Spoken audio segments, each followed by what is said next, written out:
How's the royal family? I pray that everyone is doing well. Well, my royal family, I did not know that I was going to come back and make another video, but I felt like it was important to report it now about the enemy's nature. Now, I just showed y'all a video of a reporter who was acting and demonstrating her true nature and how she really felt about Kobe Bryant, or how she really feels about the royal family all over. And these are the things that we need to put a spotlight on, because what I'm getting ready to present to you, these people are using their celebrity status to exercise their isms. And we have the ability now, when these things happen, that we can express how we feel and also get them removed from their jobs, make their life uncomfortable. Because enough is enough. We sick of this shit. I have had my unquote issues with Kobe, but I know how to put things in different compartments. And I'm hurting just like anyone else. See, there's a place and time for everything. And I'm honoring what I feel, opposed to whatever issues I had with Kobe. This shit is tragic and painful. But the enemy, they can't help themselves. So I'm letting the enemy know we can't help ourselves either. I'm letting the enemy know, and their supporters know, anytime, me personally, I find out some shit that y'all keep projecting on us, I'm going to make a point of presenting it to the royal family. And y'all can share all my videos. Y'all never have to ask, because we got to get the message out. This is the time when you call NBC. This is the time where this motherfucker has disrespected Kobe and his family, this is where you make it where they can't make no money. So we have this sucker I never even heard of. I think his name is Ari Shafir or something like that. And he's some kind of lame duck ass comedian, a wannabe, a hater, racist to the core. And, so I quickly did some research about him, and I was reading this video that he had put up on Twitter. Well, somebody had put it up on one of their actual websites. And underneath it, they said that he posted, "I know this is career suicide." And it goes back to what Lisa Cabrera said a long time ago, and it stuck with me, that their racism is so deep that when they execute their racism, they don't care if they lose their job. They don't care if they'll ever eat.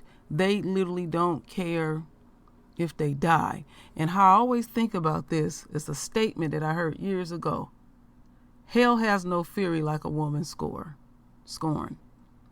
And when I heard that statement, the first thing I pictured was a big round pit with flames shooting out of it.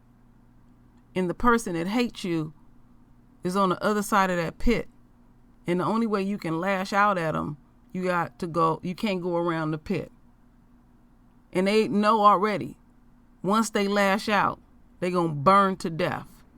But they are so full of hate and pure evil, they're going to execute it, knowing the consequences for their actions and behavior. So, I'm going to play this. When I take y'all on this journey, I'm going to play it one more time to solidify it in your psyche.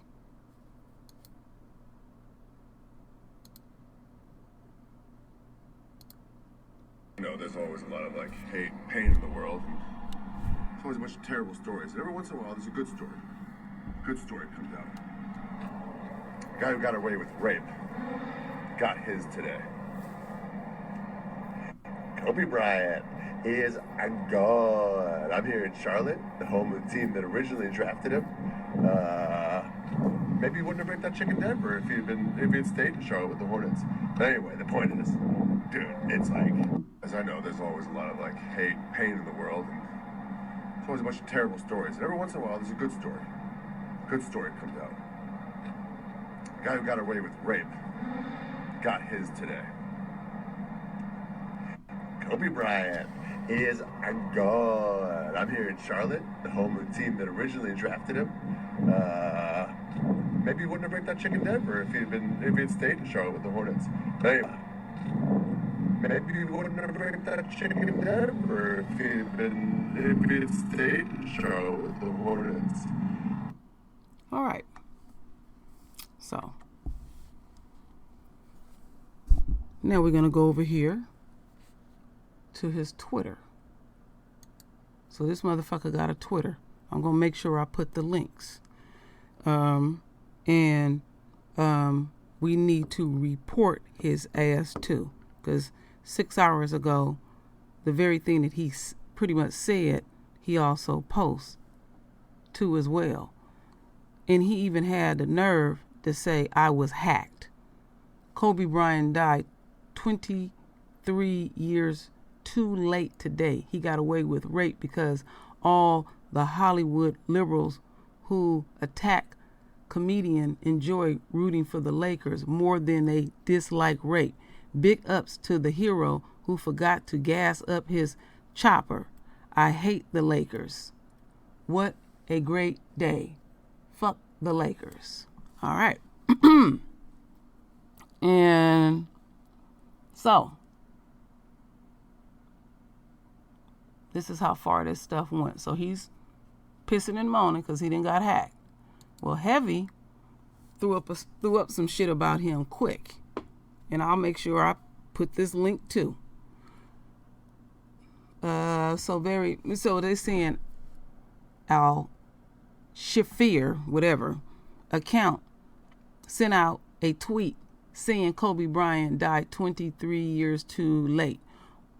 Okay, on the day of the Lakers star's death. Shafir later said his account had been hacked. Shafir is a New York city-born comedian who is best known for his regular appearance on the Joe Rogan Experience podcast.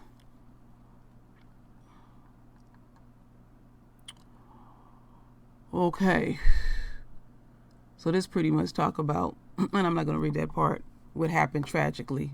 And it was other people involved too, and children.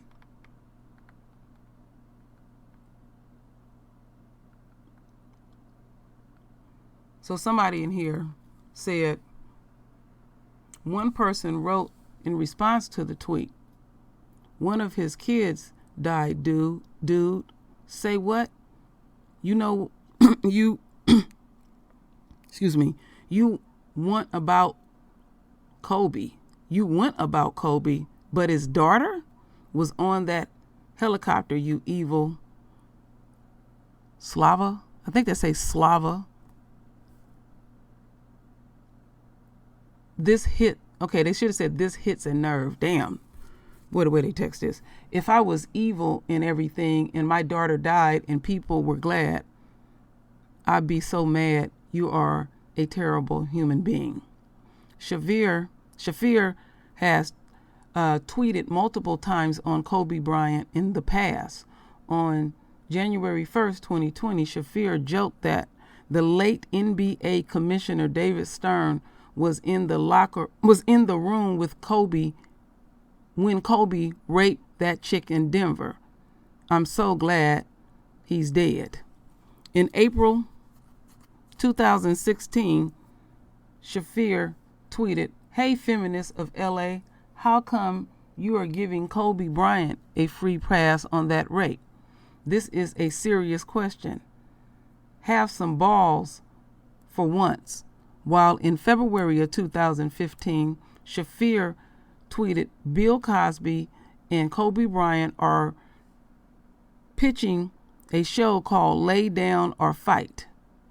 It's a odd couple type show about their different rape styles." Boy, it's a sick bitch. And that's it. That other stuff don't matter what they're talking about. Like I said, I just get to the point when it comes to things. So we will continue to see people like him with his lame duck ass. And when I was researching him, he's getting ready to go on tour in February. I'm calling the venue where he is going on tour. I'm gonna leave everything there, and everybody can either email where he's gonna have his tour, that whatever company that is. Product is usually some type of, it's in the entertainment field. I ain't gonna say production, but it's in the entertainment field. That this is when we exercise our power. We also go to Twitter. We all go in there and get this motherfucker removed. I'm sick of these people.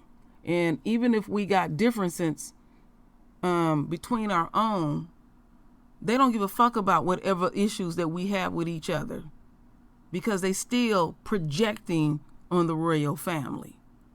That's what this is more so about, that they feel comfortable enough to do this slimy, disrespectful shit. You find out, your place of business, whatever their occupation is, and you make them feel, and many have lost their job because it is extremely important to them, life and limb, that they have to act upon their nature. So, me personally, I must act upon my nature. I must express myself. I cannot go along with suppression. That's too stifling, personally, for me. So I often say, the things that the enemy do to us in this war, that's exactly what they're supposed to do. So we need to do what we need to do, and be very firm on your position, act upon your nature. You don't let somebody slap you and turn the cheek and say slap even harder. It is time, as I speak, for the enemy to feel the royal family. You got us real fucked up. You really do. Because not only are they disrespecting Kobe's family, they disrespecting the royal family overall. And they feel quite smug in their position. See, he the kind of person, you come after him, and all of a sudden, he's a Jew, a fake one, that we hate them. That they put that in front of everybody. They put it in front of everybody. These Beckys do that. When she wrong, she crying. She's a victim. They rescue her. How many of us been killed because of a Becky's mouth? Because she done took it too far and she need backup. We'll never know. But this shit has to stop. And yeah, here it is right here. So now he's complaining that his account was hacked. What the fuck you expect? You have no fucking respect.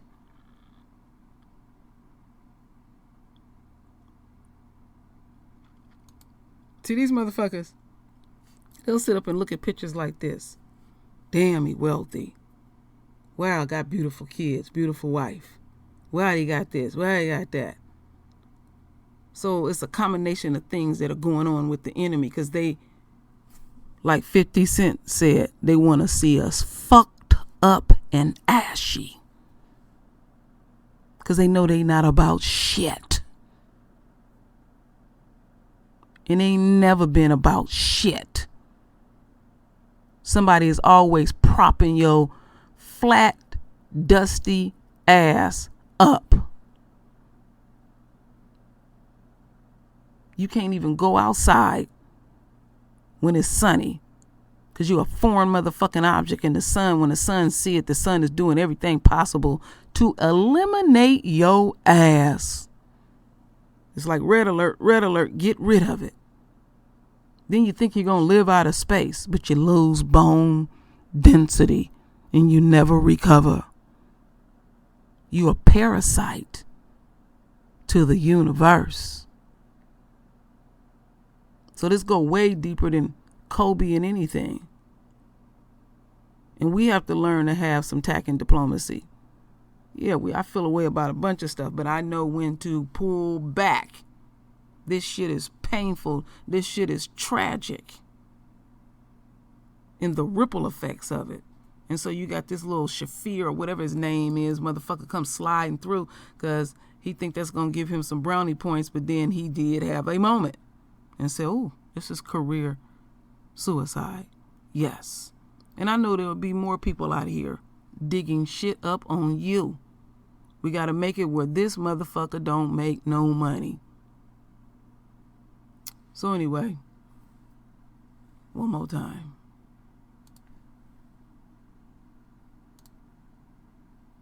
You know, there's always a lot of like hate, pain in the world, and there's always a bunch of terrible stories. And every once in a while, there's a good story. Good story comes out. A guy who got away with rape got his today. Kobe Bryant is a god. I'm here in Charlotte, the home of the team that originally drafted him. Maybe he wouldn't have raped that chick in Denver if he'd stayed in Charlotte with the Hornets. But anyway, the point is, dude, it's like, as I know, there's always a lot of like hate, pain in the world, and there's always a bunch of terrible stories. And every once in a while, there's a good story. Good story comes out. A guy who got away with rape got his today. Kobe Bryant is a god. I'm here in Charlotte, the home of the team that originally drafted him. Maybe he wouldn't have raped that chick in Denver if he'd stayed in Charlotte with the Hornets.